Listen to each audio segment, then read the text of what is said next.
Up to Sefer Shoftim, Perek Tetvav, chapter 15.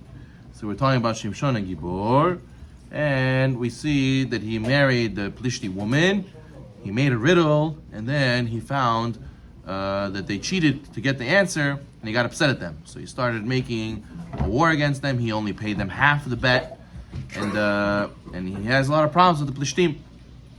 So it was a year later, and Shimshon again wanted to find a way to instigate the Plishtim without getting Am Yisrael involved. Shimshon is the only Shofet that waged war against the Goyim by himself. He was a one-man army. No Am Yisrael had to fight with him. So Shimshon went to the house of his father-in-law to give a gift of a young goat to his wife. Shimshon asked to go and speak to her, and his father refused. And he thought that Shimshon hated her and wanted to go and hurt them, so he already gave her away to another man. So they said, Shimshon, maybe you'll marry a different one of our daughters, and that way we'll make a peace. Shimshon said that you gave away my wife to another man. You did adultery. You permitted her to marry someone else. She was still married to me. The Plishtim deserve punishment because you did that. So now, the question is, what? Yeah, they really did that. So the question is, how could Shimshon want her back if he knew she was unfaithful? So Shimshon really knew this, and he was just setting them up. He was just doing and making a reason for her to fight them. He had no real intention of getting with her. So Shimshon, what does he do? As a punishment for the Plishtim, he goes and he gets 300 shualim. He gets 300 foxes, and we know the fox is specific. He took a fox because the fox is a ramai. He's a sly. He's a tricky animal. He's the animal that walks backwards. He doesn't turn around. He walks backwards. And he tied them 2 by 2 together by their tails. And he put a torch in between their tails. And he sent them into the fields.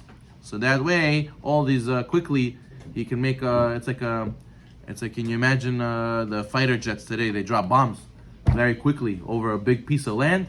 So this was Shimshon's way of sending fire in a bunch of places very fast. He sent 300 foxes all over the place with fire on their tails, and he burned down a bunch of their fields. And why did he tie them together 2 by 2? Because he was showing them a message for this, that they ruined his marriage. There's a husband and wife, 2 people. So therefore, he sent the foxes 2 by 2. So now, that was when they had full fields of wheat. It was the harvest season. They were supposed to cut down their wheat and collect, and he burnt down all those fields. Now, the foxes moved very slowly, and that way the field would burn very thoroughly. Ended up spreading from the wheat fields to the olive fields to the vineyards, destroyed everything they had. So when the Plishtim found out what Shimshon did, they tried to appease him by saying, you know what? We'll kill those people, the father and the wife. We'll kill them because they did adultery, but we won't. Don't fight against all the Plishtim. Just that family. I understand to be upset at. Shimshon said no, that they only did it because you want to make me appeased. You didn't do it because you believe it's the right thing to do. I'm upset at all of you. I'm still gonna fight all of you. So therefore, the Shimshon didn't let go, and he didn't get appeased. So then they ran away. All the Plishtim ran away, and they went to the tribe of Yehuda, saying that they want help to go and stop Shimshon from making a bigger war than it is. So 3,000 men of Yehuda went to the cave where Shimshon was staying, and they said, "Don't you know the Plishtim rule over us? What are you doing? You make them all fight against Am Yisrael. Stop this. Why are you making this balagan?"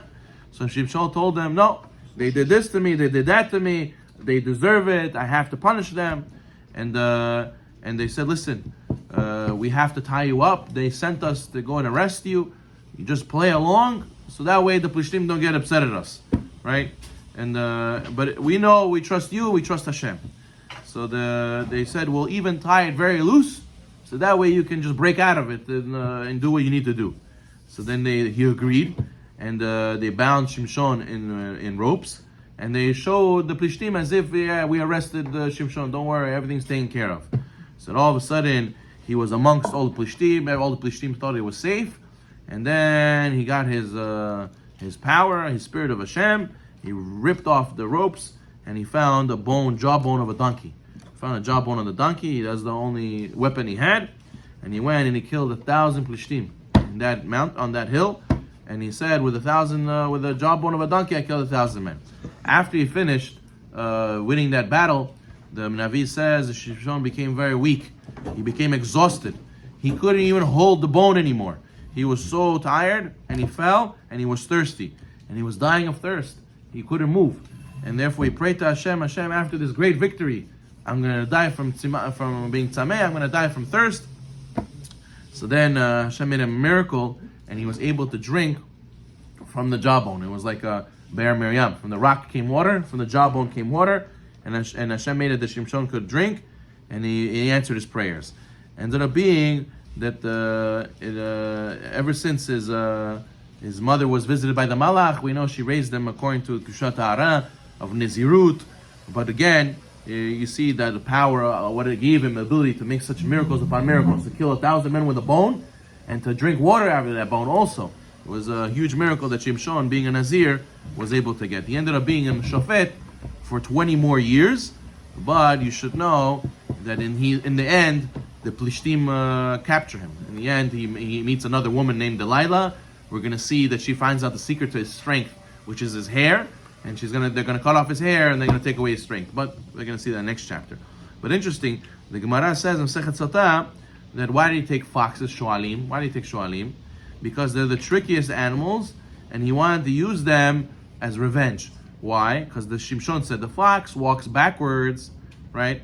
And he says, let the animal that walks backwards take revenge on the people who don't keep their word. So the fox comes and bites the person who doesn't keep the word. Interestingly, we know where else do we see a story about foxes? We see about Rabbi Kiva, Rabbi Kiva and his colleagues. They were in the Churban Yerushalayim. They saw the destruction of Beit HaMikdash, and they saw who out came from the Churban what? Shoalim, foxes. What does that represent? That also, because we didn't keep our word to Hashem, that's why Hashem took revenge and he destroyed the Beit HaMikdash, and from there came out the foxes, which means like people who don't keep the word, they're very tricky. There's a lot of mashalim. It says that the Remeir Balanes used to give a shlish halacha, shlish agada, and he used to give shlish mashalim. What kind of mashalim? He used to have 3,000 parables with foxes. He used to know. He used to each one to give musar. Sometimes people, they cannot listen to halacha or agada. You need to tell them just mashal, and that's already enough. They can swallow it. So we see that the person gets punished with the fox because they're not keeping his word. It ended up being that Shimshon took a jawbone. Why is it the jawbone? Lechi, the jawbone of the donkey. So they say that the Chazal tell us that the jawbone represents how a person should know that first of all, Hashem made it that you can have a bone and kill people. That we see many times in Navi. Woman killed Sisra, Yael killed Sisra, right? And all these Gidon was very weak. And he was one person, and he was able to beat everybody with the cattle stick. We see that Hashem showing that anybody can win if Hashem wants him to. Even with the bone, he'll kill all these plishtim. But also, donkey represents Torah, represents Tribe Yisachar, right? The jawbone Shimshon came from a donkey that belonged to, some say Bilam, some say donkey of Abraham Avinu. We know that donkey, the same donkey, there's also going to be for Mashiach. Mashiach is also going to come on a donkey. He's going to be above the chomer, above the physicality. But colorful, right? But the point is that the zechut of the donkey is what made also that Shimshon was able to win. Even though Shimshon was Shevet Dan, he was really representing the snake, how he was coming to be in a tricky way with the Plishtim. But the point is that even when you win such a war and have such a miracle, you have to quickly right away say, Akol Hashem, everything's from Hashem. Look what Shimshon did. He killed 1,000 men, and right away, he was thirsty, he was about to die. He was, at the end, even he, the most strongest man, he needed Hashem in that moment. Without Hashem, I cannot live. And Hashem made it, look, I will show to you that even though you had strength, without me, you're nothing. And therefore, he made him almost die, and he had to pray to Hashem that he gave him a miracle, which is water from the drinking from the jawbone. So therefore, we see that we always have to remember, maybe Syria fell. and Israel's doing great, and they want to go and take parts of Lebanon now. But person has to know, even when we have success, don't forget, it's not kochi v'atzim yadi. You have to remember it's from Hashem. Baruch Me'olam. Amen.